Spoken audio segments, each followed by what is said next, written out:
Undang-undang lalu lintas tidak mengatur Anda mengambil barang bukti wajib bayar. Enggak, tidak ada. Pasal berapa? Enggak ada. Jadi barang yang dijadikan alat bukti itu wajib dikembalikan kepada si pemilik. Setiap barang yang memiliki fungsi untuk digunakan setiap hari dan apabila tidak digunakan itu menimbulkan risiko harganya semakin turun atau mengalami kerusakan, itu wajib untuk diberikan sebuah izin khusus. Untuk apa? Untuk dirawat oleh yang bersangkutan di rumah. Salam Pancasila dan salam penegakan hukum ini cukup menarik. Ada berita dari Grobogan ya, tapi belum ada kepastian apakah berita ini benar, valid ataukah tidak. Jadi ada orang yang kebetulan mengalami tabrakan atau kecelakaan lalu lintas ya. Kemudian dia sudah berdamai dengan si korban yang kebetulan mungkin dia tabrak, sudah mengganti uang. Kemudian ketika kendaraannya mau diambil oleh oknum kepolisian di Grobogan, itu katanya ya di video ini, diminta uang, harus membayar 24 juta rupiah. Itu katanya ketentuan undang-undang lalu lintas. Jadi harus bayar dulu 24 juta rupiah, baru motornya bisa diambil, baru perkaranya selesai.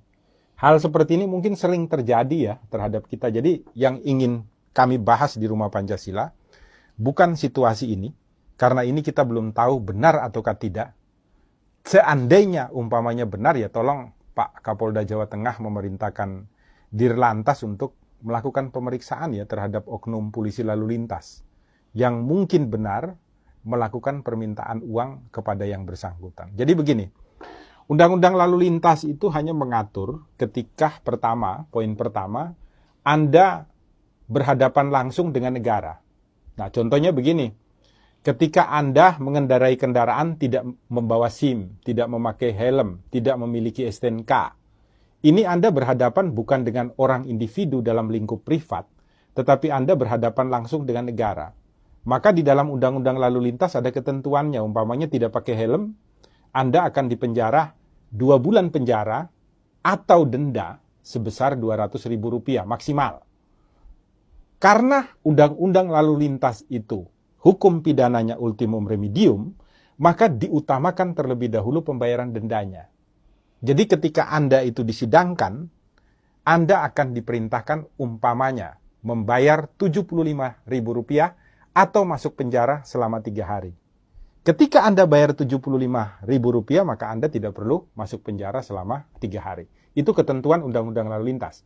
Ketika Anda berhadapan dengan negara. Jadi betul, Anda wajib untuk membayar ganti kerugian kepada negara atas pelanggaran yang Anda lakukan. Bisa dikatakan bukan ganti kerugian sebenarnya, tetapi merupakan kewajiban pembayaran terhadap pelanggaran yang Anda lakukan di jalan raya sebagai jalan umum. Uang itu nanti digunakan oleh negara kembali untuk menyiapkan fasilitas-fasilitas di jalan raya untuk kita nikmati bersama-sama. Nah, yang kedua, itu bisa masyarakat menuntut kepada negara. Jadi Undang-Undang lalu lintas juga mengatur masyarakat diberikan hak untuk menuntut negara. Contoh, kita baca, pasalnya saya lupa, nanti bisa dicarikan tim, nanti dia masukkan di sini. Contoh ya, jalan rusak, berlubang, kita naik motor, tidak ada tanda mengenai kerusakan jalan, kemudian kita jatuh di situ, mengakibatkan kendaraan kita rusak dan kita luka ringan.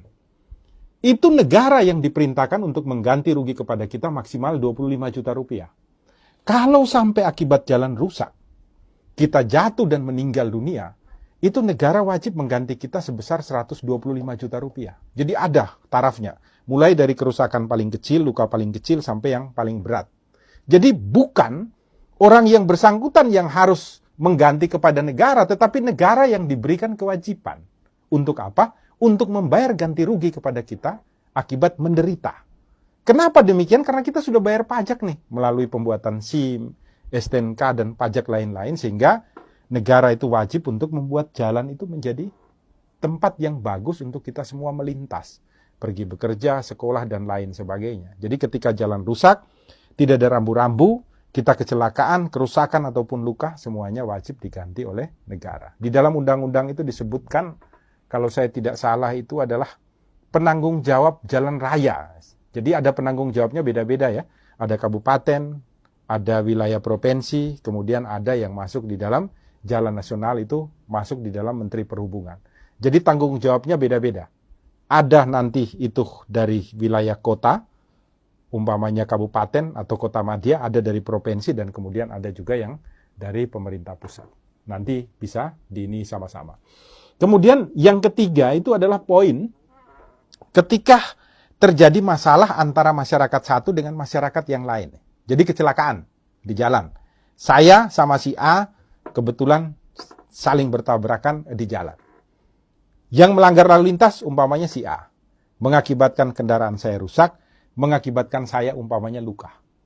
Di sini diperbolehkan untuk restoratif justice, RJ, yang baru tenar-tenarnya ini. Jadi ada di dalam peraturan Kapolri nomor 8 tahun 2021, Undang-Undang Lalu Lintas dimasukkan juga di dalam kategori yang diperbolehkan untuk dilakukan restoratif justice. Nah, restoratif justice itu polisi tidak terlibat, negara tidak terlibat.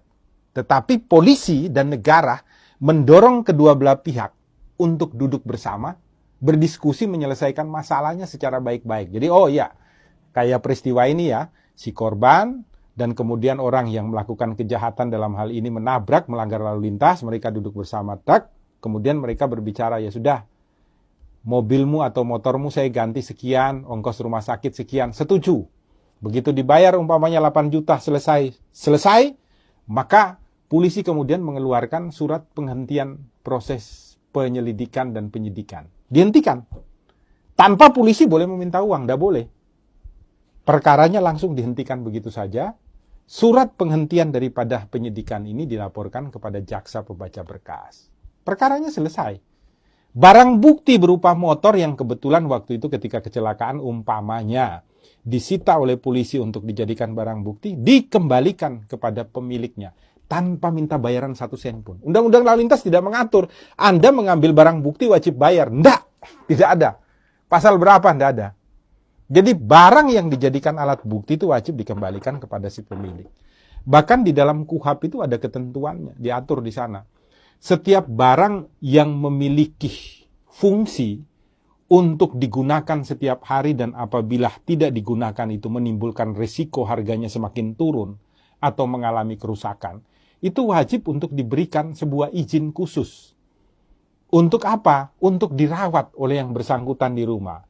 Ketika nanti sewaktu-waktu dibutuhkan untuk didatangkan sebagai alat bukti di muka sidang atau di dalam pemeriksaan, diberikan kewajiban untuk menghadirkan kendaraan tersebut. Rata-rata kendaraan itu tidak dihadirkan di muka persidangan. Yang dihadirkan hanya foto.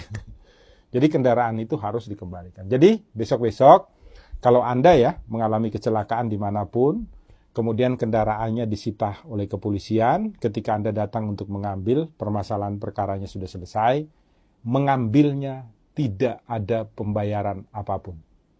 Kalau ada oknum yang minta, segera laporkan kepada atasannya atau kepada propam di wilayah hukumnya. Biar mereka itu segera diberikan sanksi hukum, gitu. Melakukan pemerasan terhadap masyarakat. Bahkan itu masuk di dalam Undang-Undang Tindak Pidana Korupsi. Kalau biasanya kita sebut di umum dengan pungli, pungutan liar. Itu ya dari Rumah Pancasila, semoga berguna, berfungsi, bermanfaat bagi kita semua di Rumah Indonesia. Buka mata, buka telinga, buka hati untuk selalu berbuat baik di Rumah Indonesia.